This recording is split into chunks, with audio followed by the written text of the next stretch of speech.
नमस्कार, मेधज astro channel पे मेधज परिवार एंड संस्कार में आप सबका बहुत बहुत स्वागत है। दिन 5 अगस्त 2026 बुधवार। मंगल जब मिथुन में गए उसमें मूर्ति निर्णय नहीं किया, मैं एक्चुअली भूल गया। और शुक्र जब कन्या में गए तो मूर्ति निर्णय नहीं किया, वो भी मैं भूल गया। अब परसों जाएंगे बुध कर्क राशि में, उसका मूर्ति निर्णय हम लोग कल कर लिया जाएगा, अगर मुझे याद रहा तो। मगर आशा करता हूँ कि मूर्ति निर्णय आप लोग सीख चुके होंगे। देखिए, मूर्ति निर्णय वो विद्या है जिससे आप सिंगल शॉट में देखते ही समझ सकते हैं कि ये गोचर आपके लिए कैसा है। इसमें ये याद रखिएगा, जब किसी भी ग्रह का गोचर देखना हो मूर्ति निर्णय के लिए, या तो नक्षत्र परिवर्तन देखना हो, या पद का परिवर्तन देखना हो, या कोई ग्रह वक्री हुआ हो तो देखना हो, या कोई ग्रह अस्त हुआ हो तो देखना हो, कोई भी कॉस्मिक मूवमेंट अगर हो तो चंद्रमा, याद रखिएगा, चंद्रमा निखिल ग्रह वीर बीजम, चंद्रमा सारे ग्रहों का बीज है। तो उस दिन चंद्रमा जिस राशि में है उस राशि को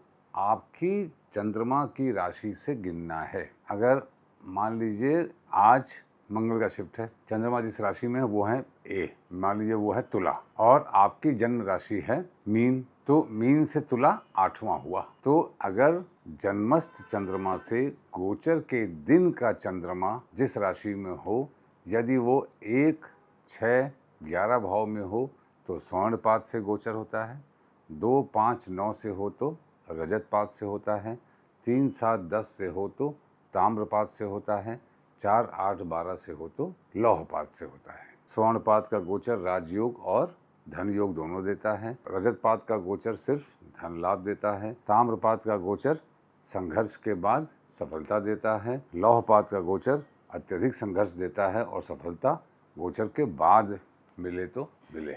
ये बहुत जरूरी है। तिथि श्री मापनोती तिथि है सप्तमी तिथि। सप्तमी एक भद्रा तिथि है। आज बुधवार है।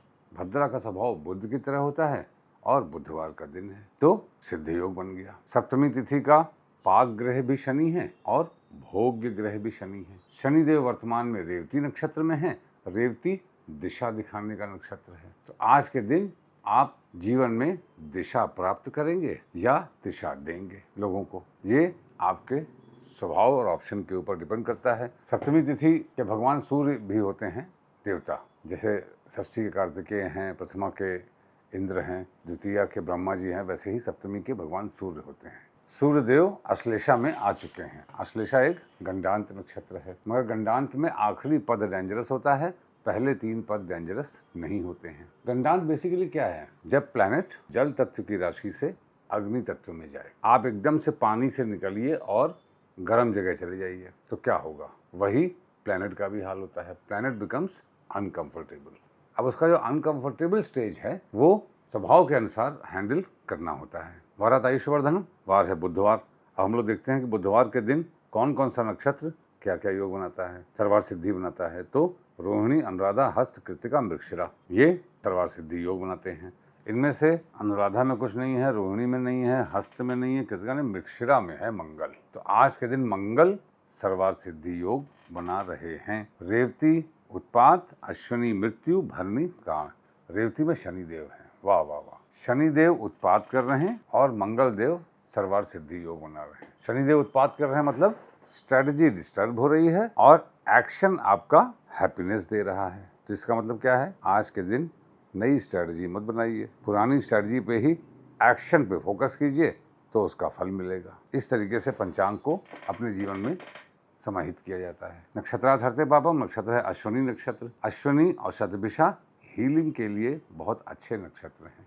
अश्विनी नक्षत्र में विद्या चोरी का भी दोष लगता है, तो अगर आप विद्या चोरी कर रहे हैं यूट्यूब का वीडियो चुरा के, तो आपके ऊपर दोष लगेगा। मगर ज्ञान का प्रचार कर रहे हैं तो दोष नहीं लगेगा। जैसे मेरा वीडियो कोई कॉपी करता है, मुझे बुरा नहीं लगता है, कम से कम ज्ञान का प्रचार तो हो रहा है, क्योंकि हमारा इंटेंशन तो पैसा कमाने का है नहीं। कोई भी कॉपी करे। आजकल जैसे पंचांग के वीडियो की कुछ ज़्यादा ही भरमार हो गई यूट्यूब पे, मैं देख रहा हूँ पंचांग में कुछ ज़्यादा ही वीडियोज़ आ रहे हैं। अच्छी बात है। योगात रोग निवारणम, योग है शूल योग। शूल योग अश्लेषा नक्षत्र में होता है और इसके स्वामी ग्रह गुरु होते हैं। गुरुदेव पुष्य नक्षत्र में है, पुष्य के चौथे चरण में है। पुष्य के चौथा चरण नवमांश में वृश्चिक में होता है, अर्थात परिवर्तन करने को आतुर हैं। तो आज के दिन आकाशीय कृपा तब मिलेगी जब आप परिवर्तन को प्रसन्नता पूर्वक स्वीकार करेंगे। तब घात किस किस राशि पे है, चंद्रमा की वजह से, वार की वजह से, तिथि की वजह से, ये आप इस वीडियो में देख लीजिएगा। लत्ता चंद्रमा की छठे नक्षत्र पे लत्ता होती है। सूर्यदेव अब आश्लेषा में है, तो आश्लेषा से 12वां नक्षत्र क्या होगा? आश्लेषा से 12वां नक्षत्र क्या होगा? ज्येष्ठा 10, मूल 11, पूर्वाषाढ़ा 12। पूर्वाषाढ़ा नक्षत्र में जिसके चंद्र हो, लग्न हो, सूर्य हो, महादशा लॉर्ड हो, उनको जीवन में कुछ तिरस्कार की स्थितियों का, अपमान की स्थितियों का सामना करना पड़ सकता है। इसी प्रकार से हर ग्रह के लत्ता को आपको देखना चाहिए। चंद्रमा जिस नक्षत्र में होते हैं वहाँ से छठे नक्षत्र पे लात मारते हैं। राहु रिवर्स में 9वें नक्षत्र पे, रिवर्स में मतलब राहु जहाँ हैं वहाँ से क्लॉकवाइज गिनिए आप। बुध रिवर्स में 7वें नक्षत्र पे, तो बुध अभी पुनर्वसु में है, तो पुनर्वसु से रिवर्स में 7वां नक्षत्र क्या होगा? पुनर्वसु। उल्टा गिनिए, पुनर्वसु, आर्द्रा, मृगशिरा, रोहिणी, कृतिका, भरणी, अश्विनी। कम्युनिकेशन की लात पड़ रही है चंद्रमा पे जो कि अश्विनी नक्षत्र में है। आज के दिन आप बोलेंगे कुछ और मन दुखी हो जाएगा। जो बोलेंगे उसकी वजह से आपको लात पड़ सकती है, लत्ता हो सकती है, किक पड़ सकती है, because mercury is kicking Ashwini नक्षत्र जहाँ पे चंद्रमा है। तो ऐसा बोलिए जिससे आपका मन दुखी ना हो। कब दुखी नहीं होगा? जब ऐसा बोलेंगे और किसी को बुरा नहीं लगेगा तब। शुक्र की लत्ता उत्तरा फाल्गुनी में है, रिवर्स में 5वें नक्षत्र पे, तो उत्तरा फाल्गुनी से रिवर्स में 5वां क्या हुआ? उत्तरा फाल्गुनी, पूर्वा फाल्गुनी, मघा, आश्लेषा, पुष्य। शुक्र की लत्ता गुरुदेव पे है जो पुष्य नक्षत्र में है। मतलब जो हमारे प्लेजर्स हैं, जो हमारा मॉनिटरी स्टेटस है, जो हमारे फाइनेंसेस हैं, जो हैप्पीनेस है, वो ज्ञान डिस्टर्ब हो रहा है, नॉलेज। तो मोरालिटी को मटेरियलिज्म में कॉम्प्रोमाइज ना हो जाए, इसका ध्यान रखना पड़ेगा। अत्यधिक भौतिकता में आप अपने मूल्यों पे समझौता ना करें, ये संदेश है शुक्रदेव का और गुरुदेव का। इस बात का हमको ध्यान रखना चाहिए। देखिए, अश्विनी नक्षत्र है और सप्तमी तिथि है। सप्तमी तिथि में कर्क और धनु राशि दग्ध हो जाती है। कर्क और धनु राशि में कोई भी वक्री ग्रह नहीं है, इसलिए कर्क और धनु वालों को सावधान रहने की आवश्यकता है। मैं आप लोगों से आज एक बात ये करना चाहता हूँ कि जैसे मैंने पहले बताया है कि कुछ कॉन्सेप्ट्स पे हम लोगों को मास्टरी कर लेनी चाहिए, और अगर आप कर लेंगे ज्योतिष आपके लिए बहुत आसान होगी। जैसे आशा करता हूँ कि बाधक पे तो आपने कर ही लिया होगा। जैसे आज मेष राशि पे में चंद्रमा है, तो चंद्रमा मेष राशि वालों के लिए क्या बाधा है? तो चंद्रमा चर राशि है, वहाँ से एकादश भाव कुंभ राशि है। क्या शनिदेव का कुंभ राशि से या मेष के स्वामी मंगल से कोई संबंध बन रहा है? तो मंगल मिथुन में है, शनिदेव मीन में है, तो नहीं बन रहा है। इसलिए आज के दिन कोई बाधा नहीं है चंद्रमा पे। शुक्र कन्या राशि में है, तो कन्या राशि द्विस्वभाव राशि है, यहाँ से सप्तम भाव मीन राशि, उनके स्वामी गुरु।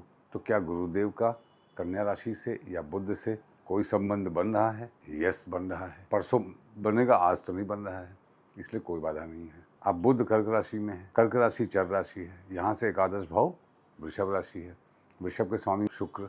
क्या उनका कर्क राशि से या कर्क के स्वामी चंद्रमा से कोई संबंध बन रहा है? नहीं बन रहा है, तो कर्क राशि वालों के लिए भी बाधा नहीं है।